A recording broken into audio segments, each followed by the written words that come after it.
बिस्मिल्लाहिर्रहमानिर्रहीम।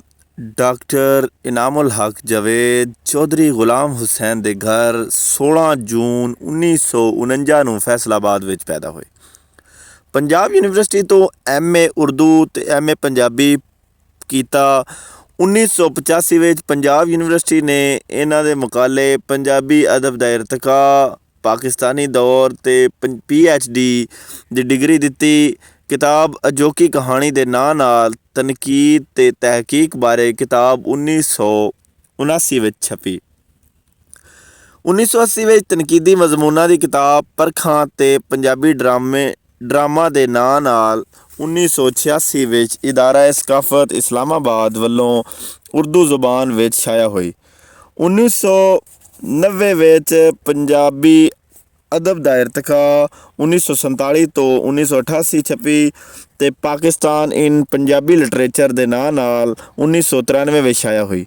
1987 ਵਿੱਚ ਪੰਜਾਬੀ ਤੋਂ ਉਰਦੂ ਤਰਾਜਮ ਦੇ ਨਾਂ ਨਾਲ ਪੰਜਾਬੀ ਤੋਂ ਉਰਦੂ ਵਿੱਚ ਤਰਜਮਾ ਹੋਣ ਵਾਲੀਆਂ ਕਿਤਾਬਾਂ ਅਤੇ ਫੁਟਕਲ ਤਹਿਰੀਰਾਂ ਦੀ ਤੌਜ਼ੀਹੀ ਬਿਬਲੀਓਗ੍ਰਾਫੀ ਮੁਰਤਬ ਕੀਤੀ ਅਤੇ ਤਰਜਮੇ ਦੇ ਹੋਰ ਕੰਮ ਤੋਂ ਇਲਾਵਾ ਖੁਸ਼ਹਾਲ ਖਾਨ ਖਟਕ ਦੀ ਇੱਕ ਬਿਆਜ਼ ਦਾ ਪੰਜਾਬੀ ਤਰਜਮਾ ਕੀਤਾ। ਨਕਾਤ ਤੇ ਮੁਹੱਕਕ ਹੋਣ ਦੇ ਨਾਲ ਨਾਲ ਇਨਾਮੁਲ ਹਕ ਜਵੇਦ ਸ਼ਾਇਰ ਵੀ ਸਨ।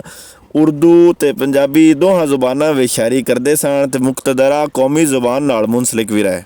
ਪੰਜਾਬੀ ਨਸਰ ਦੀਆਂ ਵੰਡਾਂ ਤਾਰੀਖੀ ਅਤੇ ਤਹਿਜ਼ੀਬੀ ਇਤਬਾਰ ਨਾਲ ਵੇਖਿਆ ਜਾਏ ਤਾਂ ਪੰਜਾਬੀ ਢੇਰ ਪੁਰਾਣੀ ਹੈ।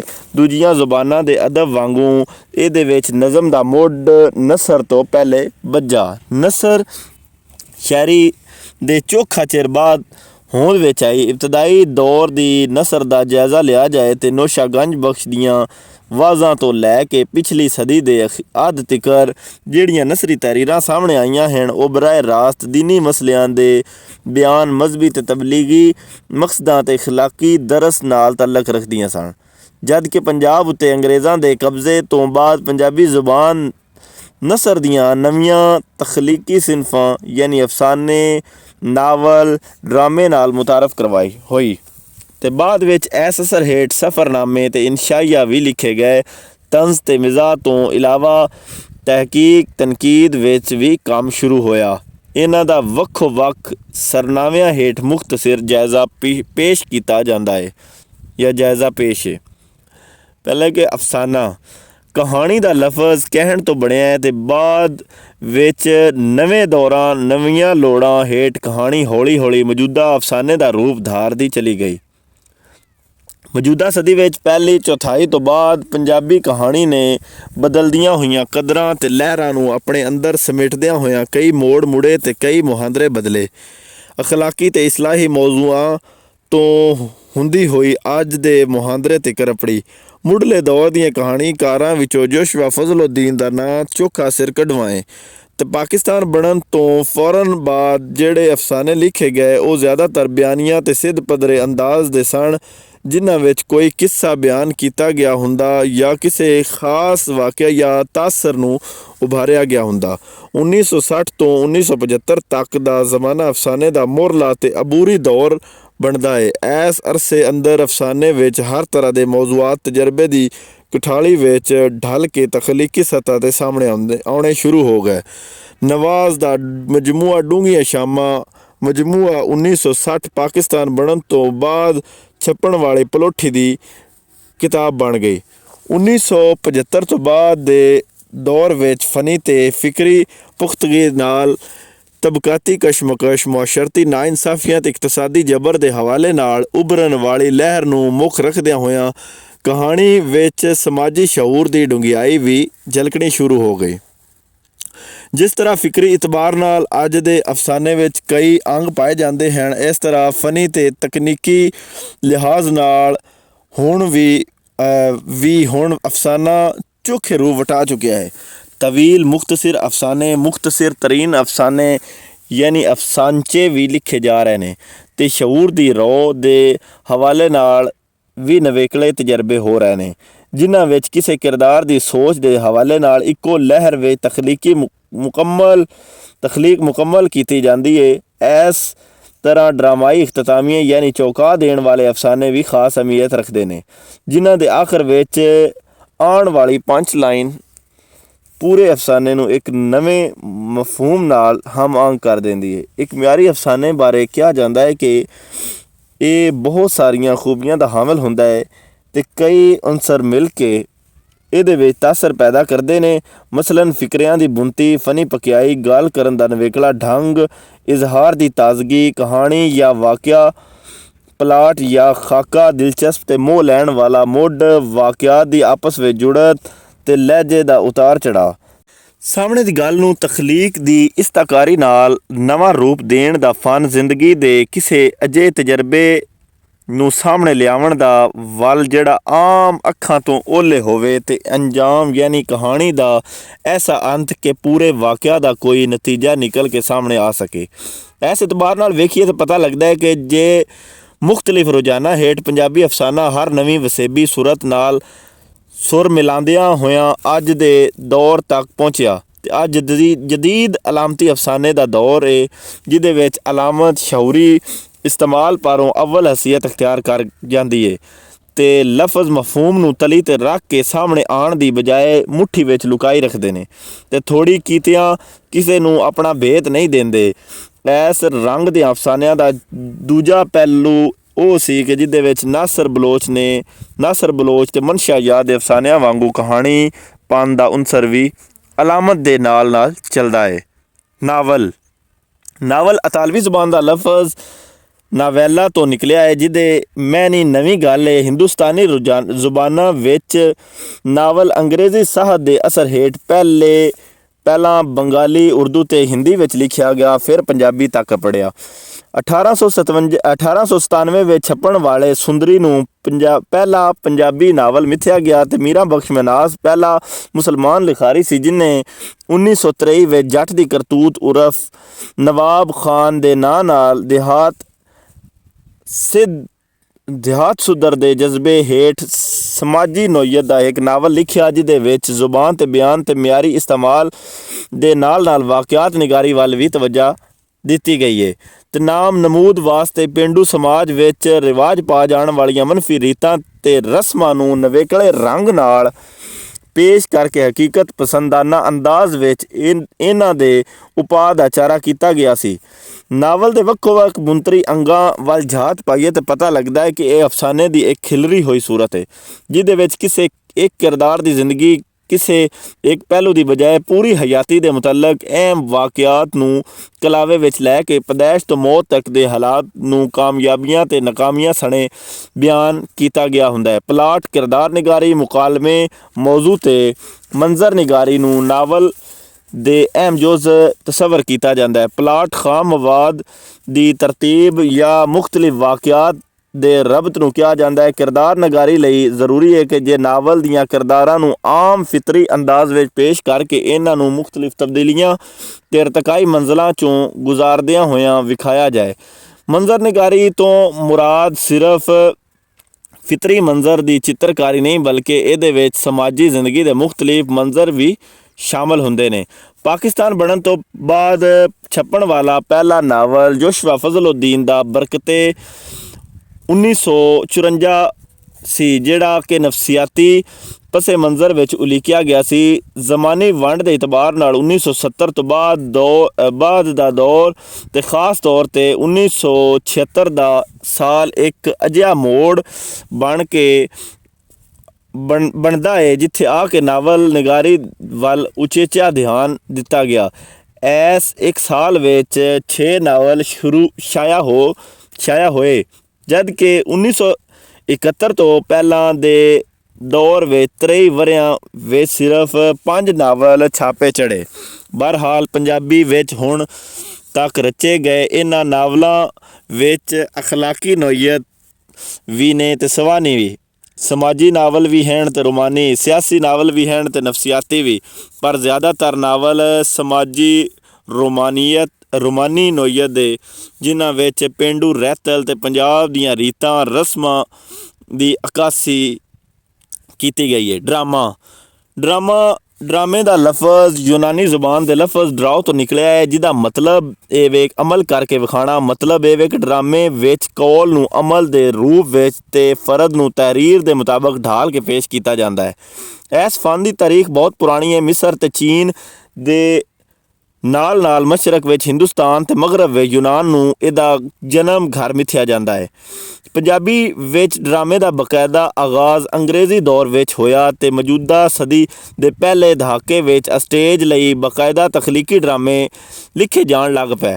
ਰੇਡੀਓ ਦੀ ਇਜਾਦ ਦੇ ਨਾਲ ਹੀ ਇਸ ਫਨ ਨੇ ਇੱਕ ਨਵਾਂ ਪਾਸਾ ਪਰਤਿਆ ਤੇ ਰੇਡੀਓ ਛੇਤੀ ਹੀ ਆਪਣੇ ਸੁਣਨ ਵਾਲਿਆਂ ਨੂੰ ਸਮਝੌਤੇ ਦੀ ਉਹ ਸਤ੍ਹਾ 'ਤੇ ਲੈ ਆਇਆ ਜਿੱਥੇ ਸਮਾਤ ਤੋਂ ਬਸਾਰਤ ਦਾ ਕੰਮ ਲਿਆ ਜਾਣ ਲੱਗ ਪਿਆ।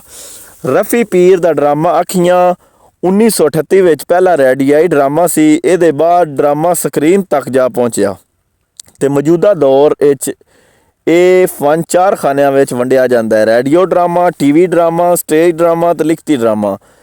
ਪਲਾਟ, ਮਰਕਜ਼ੀ ਖਿਆਲ, ਕਿਰਦਾਰ ਨਿਗਾਰੀ, ਤਸਾਦਮ, ਕਸ਼ਮਕਸ਼, ਤਜੱਸਸ ਤੇ ਮੁਕਾਲਮੇ ਵਗੈਰਾ ਇੱਕ ਚੰਗੇ ਡਰਾਮੇ ਲਈ ਬੁਨਿਆਦ ਦਾ ਦਰਜਾ ਰੱਖਦੇ ਨੇ। ਕਿਸੇ ਕਹਾਣੀ ਨੂੰ ਵਾਕਿਆਤ ਦੇ ਜਿਹੜੇ ਤਸਲਸਲ ਜਾਂ ਖਾਕੇ ਵਿੱਚ ਪਰੋਇਆ ਜਾਂਦਾ ਹੈ ਉਸ ਨੂੰ ਪਲਾਟ ਆਖਦੇ ਨੇ। ਮਰਕਜ਼ੀ ਖਿਆਲ ਜਾਂ ਬੁਨਿਆਦੀ ਮਕਸਦ ਪਲਾਟ ਦੀ ਰੂਹ ਹੈ ਜਾਂ ਉਸ ਦਰਮਿਆਨੀ ਨੁਕਤੇ ਨੂੰ ਕਹਿੰਦੇ ਨੇ ਜਿਹਦੇ ਆਲ ਦੁਆਲੇ ਕਹਾਣੀ ਦਾ ਜਾਲ ਬੁਣਿਆ ਜਾਂਦਾ ਹੈ। ਜਿਵੇਂ ਡਰਾਮਾਈ ਤਸ਼ਕੀਲ ਦੀ ਕਾਮਯਾਬੀ ਪਲਾਟ ਤੇ ਕਿੱਸੇ ਤੇ ਮੁਨਹਸਰ ਹੁੰਦੀ ਹੈ, ਇੰਝ ਹੀ ਕਿਸੇ ਦੀ ਕਾਮਯਾਬੀ ਦਾ ਇਨਹਸਾਰ ਕਿਰਦਾਰਾਂ ਤੇ ਹੁੰਦਾ ਹੈ।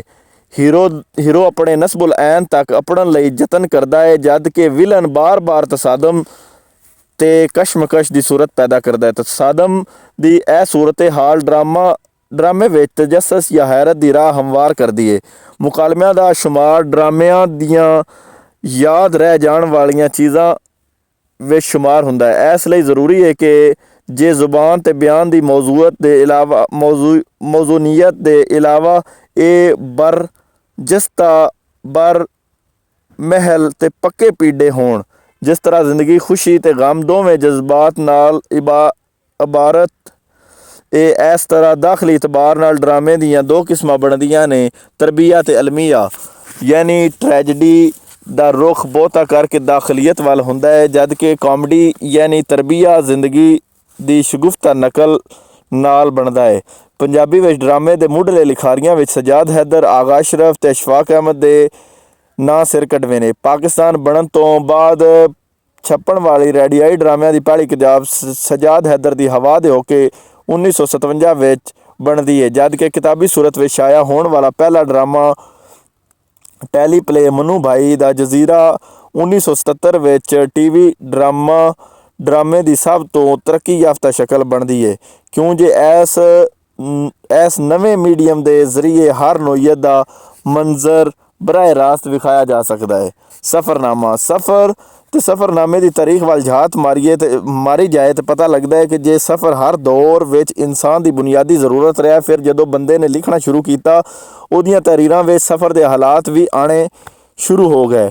ਇਹ ਉਹ ਦੌਰ ਸੀ ਜਦੋਂ ਤਾਰੀਖ ਤੇ ਸਫ਼ਰਨਾਮਾ ਇੱਕੋ ਘਰ ਵਿੱਚ ਰਹਿੰਦੇ ਸਨ। ਇਬਨ ਬਤੂਤਾ ਤੇ ਹੋਰ ਪੁਰਾਣੇ ਸਿਆਹਾਂ ਦੀਆਂ ਲਿਖੀਆਂ ਹੋਈਆਂ ਤਾਰੀਖਾਂ ਵਿੱਚ ਸਫ਼ਰਨਾਮੇ ਦੇ ਇਬਤਦਾਈ ਉਨਸਰਾਂ ਦਾ ਸੁਰਾਗ ਲੱਭਦਾ ਹੈ।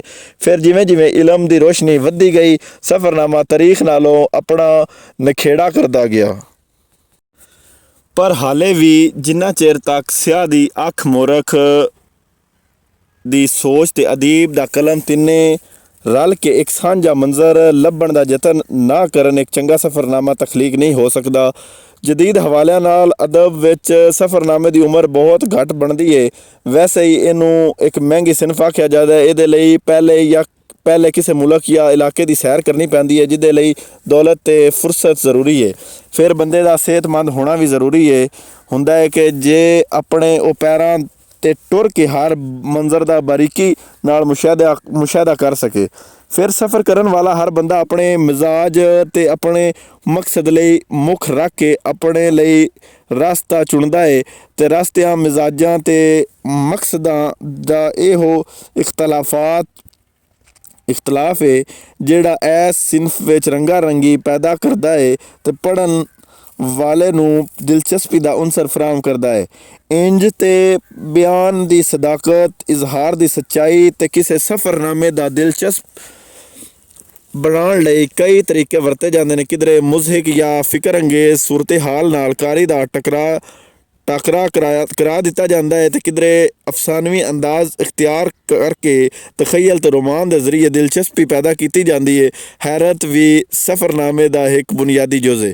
ਪੰਜਾਬੀ ਵਿੱਚ ਪਹਿਲਾ ਸਫ਼ਰਨਾਮਾ ਮੇਰਾ ਵਲੈਤੀ ਸਫ਼ਰਨਾਮਾ ਸੀ, ਜਿਹੜਾ 1933 ਵਿੱਚ ਛਾਇਆ ਹੋਇਆ। ਪਾਕਿਸਤਾਨ ਬਣਨ ਤੋਂ ਬਾਅਦ 1935 ਵਿੱਚ ਛਾਇਆ ਹੋਣ ਵਾਲੀ ਇਜਾਜ਼ੁਲ ਹਕ ਦੀ ਯੂਰਪ ਤੋਂ ਚਿੰਗਮ ਦੇ ਨਾਲ ਸਫ਼ਰਨਾਮੇ ਦੀ ਪਹਿਲੀ ਕਿਤਾਬ ਹੈ। ਇਸ ਤੋਂ ਬਾਅਦ ਸਲੀਮ ਖਾਨ ਗਿਮੀ, ਮੁਹੰਮਦ ਇਸਮਾਈਲ ਹਮਦਾਨੀ, ਸਜਾਦ ਹੈਦਰ ਪਰਵੇਜ਼, ਮੁਮਤਾਜ਼ ਡਾਰ, ਨਈਮ ਸਾਕਬ, ਅਰਸ਼ਦ ਮੀਰ ਤੇ ਹੋਰ ਕਈ ਲਿਖਾਰੀਆਂ ਇਸ ਸਿਨਫ ਨੂੰ ਅਪਣਾ ਕੇ ਇਹਦੇ ਵਿੱਚ ਵਾਧੇ ਕੀਤੇ। ਇਨਸ਼ਾ ਪਰਦਾਜ਼ੀ ਤੋਂ ਨਿਕਲਿਆ ਹੈ, ਤੇ ਲੁਗਵੀ ਮੈਨੀ ਨੇ ਮੌਜੂ ਤੋਂ ਹਟ ਕੇ ਇਹਨੂੰ ਇੱਕ ਅਜਿਹੀ ਤਰੀਰ ਹੋਣਾ ਚਾਹੀਦਾ ਹੈ ਜਿਹਦੇ ਵਿੱਚ ਇਨਸ਼ਾ ਪਰਦਾਜ਼ੀ ਤੇ ਬਿਆਨ ਦੇ ਜ਼ੋਰ ਨੂੰ ਮੁੱਢਲੀ ਅਹਿਮੀਅਤ ਹੈ, ਪਰ ਇਸਲਾਹੀ ਮੈਨਿਆਂ ਵਿੱਚ ਇਹਦੇ ਤੋਂ ਮੁਰਾਦ ਇੱਕ ਖਾਸ ਕਿਸਮ ਦੀ ਸਿਨਫ ਲਿਆ ਜਾਂਦਾ ਹੈ ਜਿਹੜੀ ਅਫਸਾਨੇ ਤੋਂ ਵਕਤ, ਤੰਜ਼ ਤੇ ਮਿਜ਼ਾਹ ਤੋਂ ਮੁਖਤਲਿਫ ਤੇ ਆਮ ਮੌਜ਼ੂਆਂ ਤੋਂ ਹਟ ਕੇ ਆਪਣੀ ਇੱਕ ਵੱਖਰੀ ਪਹਿਚਾਣ ਰੱਖਦੀ ਹੈ। ਮੌਜੂਦਾ ਹਵਾਲੇ ਨਾਲ ਇਨਸ਼ਾਈਆ ਅੰਗਰੇਜ਼ੀ ਦੀ ਲਾਈਟ ਪਰਸਨਲ ਐਸੇ ਦਾ ਤਰਜਮਾ ਬਣਦਾ ਹੈ।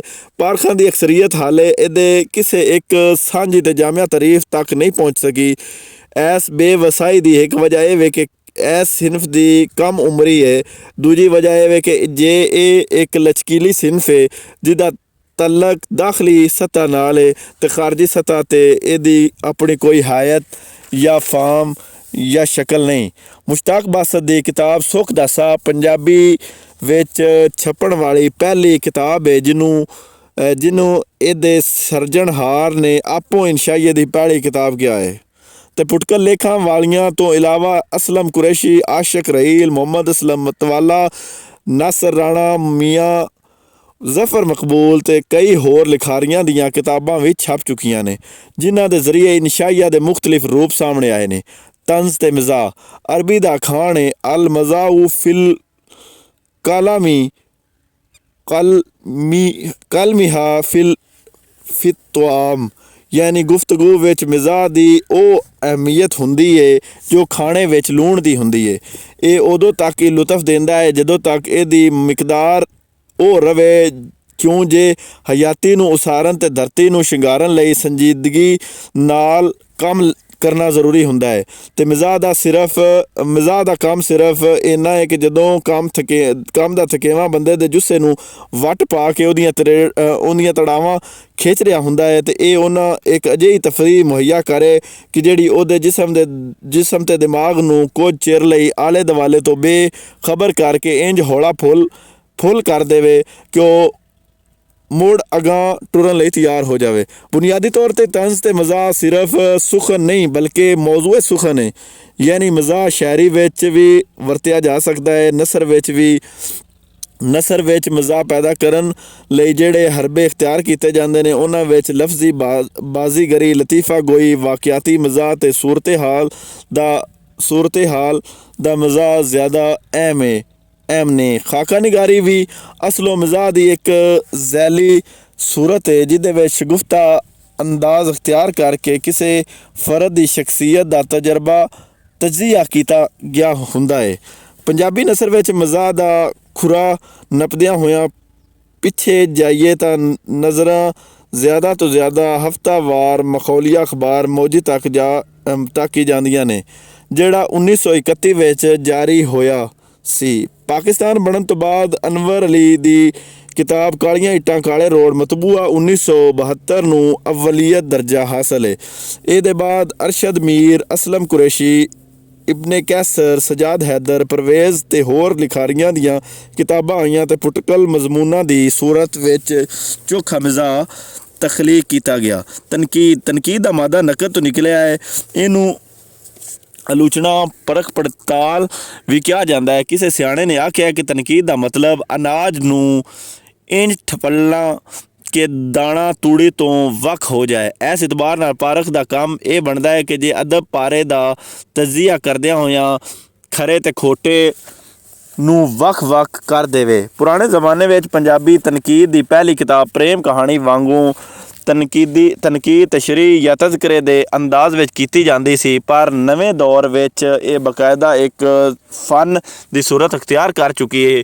ਹੁਣ ਇੱਕ ਨਕਾਦ ਸਮਾਜੀ ਹਵਾਲਿਆਂ ਤੋਂ ਇਲਾਵਾ ਲਿਖਾਰੀ ਦੇ ਨਫਸੀਆਤੀ ਪਿਛੋਕੜ ਨੂੰ ਧਿਆਨ ਵਿੱਚ ਰੱਖ ਕੇ ਮੁਹਾਕਮੇ, ਮੁਵਾਜ਼ਨੇ ਅਤੇ ਤਕਾਬਲੀ ਮੁਤਾਲਿਆ ਦੇ ਜ਼ਰੀਏ ਤਖਲੀਕ ਨੂੰ ਇੰਜ ਪਰਖਦਾ ਹੈ ਕਿ ਜੇ ਇਹਦਾ ਹਰ ਅੰਗ ਨਿੱਤਰ ਕੇ ਸਾਹਮਣੇ ਆ ਜਾਂਦਾ ਹੈ। ਬੁਨਿਆਦੀ ਤੌਰ 'ਤੇ ਤਨਕੀਦ ਦੇ ਦੋ ਪਹਿਲੂ ਬਣਦੇ ਨੇ, ਇੱਕ ਨਜ਼ਰੀ ਅਤੇ ਦੂਜਾ ਤਨਕੀਦੀ ਹਸੂਲਾਂ। ਇੱਕ ਨਜ਼ਰੀ ਜਿਹਦੇ ਵਿੱਚ ਤਨਕੀਦੀ ਹਸੂਲਾਂ 'ਤੇ ਬਹਿਸ ਕੀਤੀ ਜਾਂਦੀ ਹੈ, ਦੂਜਾ ਇਤਲਾਕੀ ਤਨਕੀਦ ਜਿਹਦੇ ਵਿੱਚ ਤਨਕੀਦੀ ਅਸੂਲ ਲਾਗੂ ਕਰਕੇ ਕਿਸੇ ਫਨ ਪਾਰੇ ਜਾਂ ਅਦਬੀ ਦੌਰ ਦਾ ਬਾਕਾਇਦਾ ਜਾਇਜ਼ਾ ਲਿਆ ਜਾਂਦਾ ਹੈ। ਮੁਤਵਾਜ਼ਨ ਤਨਕੀਦ ਉਹ ਹੁੰਦੀ ਹੈ ਜਿਹਦੇ ਵਿੱਚ ਇੱਕ ਨਕਾਦ ਕਿਸੇ ਖਾਸ ਨਜ਼ਰੀਏ ਦੀ ਬਜਾਏ ਮੁਤਵਾਜ਼ਨ ਅੰਦਾਜ਼ ਵਿੱਚ ਸਾਰਿਆਂ ਅਸੂਲਾਂ ਤੋਂ ਕੰਮ ਲੈਂਦਾ ਹੈ ਅਤੇ ਕਿਸੇ ਫਨ ਪਾਰੇ ਦਾ ਜਾਇਜ਼ਾ ਲੈਂਦਿਆਂ ਹੋਇਆਂ ਨਫਸੀਆਤੀ, ਸਮਾਜੀ, ਮੁਆਸ਼ੀ ਜਾਂ ਇਮਰਾਨੀ ਤਾਰੀਖੀ ਪਿਛੋਕੜ ਤੋਂ ਇਲਾਵਾ ਹੋਰ ਵੀ ਕਈ ਪਹਿਲੂਆਂ ਨੂੰ ਸਾਹਮਣੇ ਰੱਖਦਾ ਹੈ। ਤਖਲੀਕ ਨੂੰ ਜ਼ਮਾਨੀ ਇਤਬਾਰ ਨਾਲ ਵੀ ਜਾਂਚਦਾ ਹੈ। ਦੂਜੇ ਫਨ ਪਾਰਿਆਂ ਨਾਲ ਇਹ ਤਕਾਬਲੀ ਮੁਤਾਲਿਆ ਕਰਕੇ ਇਹਦੀ ਕਦਰ ਅਤੇ ਕੀਮਤ ਦਾ ਤਯਨ ਕਰਦਾ ਹੈ। ਤਹਿਕੀਕ ਦਾ ਮਤਲਬ ਇਹ ਦੁਬਾਰਾ ਲੱਭਣਾ, ਇਸ ਲਈ ਜਿਸ ਤਰ੍ਹਾਂ ਤਨਕੀਦ ਕਰਦਿਆਂ ਹੋਇਆਂ ਤਹਿਕੀਕ ਨਿਗਾਹ ਜ਼ਰੂਰੀ ਹੁੰਦਾ ਹੈ, ਇਸੇ ਤਰ੍ਹਾਂ ਤਹਿਕੀਕ ਕਰਦਿਆਂ ਹੋਇਆਂ ਵੀ ਤਨਕੀਦੀ ਸ਼ਊਰ ਇੱਕ ਅਹਿਮ ਜੁਜ਼ ਹੈਸੀਅਤ ਰੱਖਦਾ ਹੈ। ਪੰਜਾਬੀ ਵਿੱਚ ਤਹਿਕੀਕ ਯਾਨੀ ਖੋਜਕਾਰੀ ਦਾ ਸਿਹਰਾ ਬਹੁਤਾ ਕਰਕੇ ਉਹਨਾਂ ਅੰਗਰੇਜ਼ ਹਕਮਰਾਨਾਂ ਦੇ ਸਿਰਾਂ 'ਤੇ ਬਹਿਦਾ ਜਿਹੜੇ ਆਪਣੇ ਇਲਮੀ ਅਦਬੀ ਜ਼ੌਕ ਅਤੇ ਦੂਜੀਆਂ ਲੋੜਾਂ ਪਾਰੋਂ ਇੱਥੋਂ ਦੀਆਂ ਇਲਾਕਾਈ ਜ਼ਬਾਨਾਂ ਵਿੱਚ ਵੀ ਕੰਮ ਕਰਦੇ ਰਹੇ। ਪੰਜਾਬੀ ਵਿੱਚ ਖੋਜ ਦੀ ਇਬਤਦਾ ਲਿਸਾਨੀ ਹਵਾਲੇ ਨਾਲ ਹੁਣ ਤੱਕ 6 ਛਪੇ ਤਹਿਕੀਕੀ ਮਵਾਦ ਦਾ ਜਾਇਜ਼ਾ ਲਿਆ ਜਾਏ ਤੇ ਇਹਦੇ 4 ਰੁਖ ਬਣਦੇ ਨੇ। ਇੱਕ ਉਹ ਹੈ ਕਿ ਪਹਿਲੇ ਤੋਂ ਮੁਖਤਲਿਫ ਹਵਾਲਿਆਂ ਨੂੰ ਸਾਹਮਣੇ ਰੱਖ ਕੇ ਕਿਆਸ ਤੇ ਦਲੀਲਾਂ ਨਾਲ ਨਿਤਾਰੀਆਂ ਕੱਢਣ ਦੀ ਕੋਸ਼ਿਸ਼ ਕੀਤੀ ਜਾਂਦੀ ਹੈ। ਜ਼ੁਬਾਨਦਾਨੀ, ਗ੍ਰਾਮਰ, ਲੁਗਤਾਂ ਵਗੈਰਾ ਦੇ ਸਿਲਸਿਲੇ ਵਿੱਚ ਹੋਣ ਵਾਲਾ ਕੰਮ ਇਸ ਜ਼ਮਨ ਵਿੱਚ ਆਉਂਦਾ ਹੈ। ਦੂਜਾ ਉਹ ਹੈ ਜਿਹਦੇ ਵਿੱਚ ਬਰਾਹ ਰਾਸਤ ਅਮਲੀ ਤਹਿਕੀਕ ਦੇ ਜ਼ਰੀਏ ਪਹਿਲੀ ਵਾਰੀ ਕੋਈ ਤਹਿਰੀਰਾਂ ਸ਼ਖਸੀਅਤ ਸਾਹਮਣੇ ਲਿਆਂਦੀ ਗਈ, ਜਿਵੇਂ ਸ਼ਰੀਫ ਅਹਿਮਦ ਸ਼ਰਾਫਤ ਨੌਸ਼ਾਹੀ ਨੇ ਖੋਜ ਕਰਕੇ ਪੰਜਾਬੀ ਦੇ ਇੱਕ ਸੂਫੀ ਬਜ਼ੁਰਗ ਨੌਸ਼ਾ ਪੀਰ ਦੇ ਵਾਜ਼ ਲੱਭੇ। ਇਸ ਦਰਿਆਫਤ ਨਾਲ ਪੰਜਾਬੀ ਅਦਬ ਦੀ ਨਸਰੀ ਤਾਰੀਖ ਕਈ ਵਰੇ ਪਿੱਛਾ ਚਲੀ ਗਈ। ਹੁਣ ਇਹਦੇ ਆਗਾਜ਼ ਦਾ ਜ਼ਮਾਨਾ 990 ਹਿਜਰੀ ਮਿਥਿਆ ਗਿਆ ਹੈ। ਤੀਸਰੀ ਕਿਸਮ ਸੋਧੀਆਂ ਅਤੇ ਮੁਰਤਬ ਕੀਤੀਆਂ ਗਈਆਂ ਕਿਤਾਬਾਂ 'ਤੇ ਮਬਨੀ ਹੈ, ਜਿਹਨੂੰ ਮੁਤਨਾਏ ਤਹਿਕੀਕ ਵੀ ਕਿਹਾ ਜਾਂਦਾ ਹੈ। ਮੁਤਨਾਏ ਤਹਿਕੀਕ ਜਿਹਦੇ ਵਿੱਚ ਸੋਧਣਾ ਅਤੇ ਮੁਰਤਬ ਕਰਨ ਵਾਲਿਆਂ ਦੀ ਗੱਲ ਆਉਂਦੀ ਹੈ, ਜਿਵੇਂ ਹੀਰ ਦੇ ਨੁਸਖੇ ਜਾਂ ਸ਼ਾਹ ਮੁਹੰਮਦ ਦੀ ਵਾਰ ਨੂੰ ਛਾਣ ਪੁਣ ਕਰਕੇ ਜਾਂ ਹੋਰ ਕਈ ਪੁਰਾਣੇ ਸ਼ਾਇਰਾਂ ਦੇ ਕਲਾਮ ਨੂੰ ਸੋਧ ਕੇ ਸਾਹਮਣੇ ਲਿਆਂਦਾ ਹੈ। ਚੌਥੀ ਕਿਸਮ ਉਹ ਵੇ ਜਿਹਦੇ ਜ਼ਰੀਏ ਲੋਕ ਅਦਬ ਨੂੰ ਮਹਿਫੂਜ਼ ਕਰਨ ਦਾ ਆਰ ਕੀਤਾ ਗਿਆ ਹੈ। ਖੋਜ ਬਾਰੇ ਕਿਹਾ ਗਿਆ ਹੈ ਕਿ ਜੇ ਇਹਦਾ ਮਰਕਜ਼ ਕੋਈ ਨਾ ਕੋਈ ਐਸਾ ਮਸਲਾ ਹੁੰਦਾ ਹੈ ਜਿਹਦੇ ਬਾਰੇ ਨਵੀਂ ਗੱਲ ਕਰਨ ਦੀ ਗੁੰਜਾਇਸ਼ ਮੌਜੂਦ ਹੁੰਦੀ ਹੈ, ਤੇ ਖੋਜੀ ਸਾਇੰਸੀ ਨੁਕਤਾ ਨਜ਼ਰ ਨਾਲ ਗੈਰ ਜਜ਼ਬਾਤੀ ਅੰਦਾਜ਼ ਨਾਲ ਇਖਤਿਆਰ ਕਰਕੇ ਕੋਈ ਨਾ ਕੋਈ ਇਹੋ ਜਿਹਾ ਨਿਤਾਰਵਾਂ ਨਤੀਜਾ ਪੇਸ਼ ਕਰਦਾ ਹੈ ਕਿ ਹਕੀਕਤ ਦੇ ਅਸਲ ਮੁੱਖ ਤੋਂ ਘੁੰਡ ਲੱਥ ਜਾਂਦਾ ਹੈ।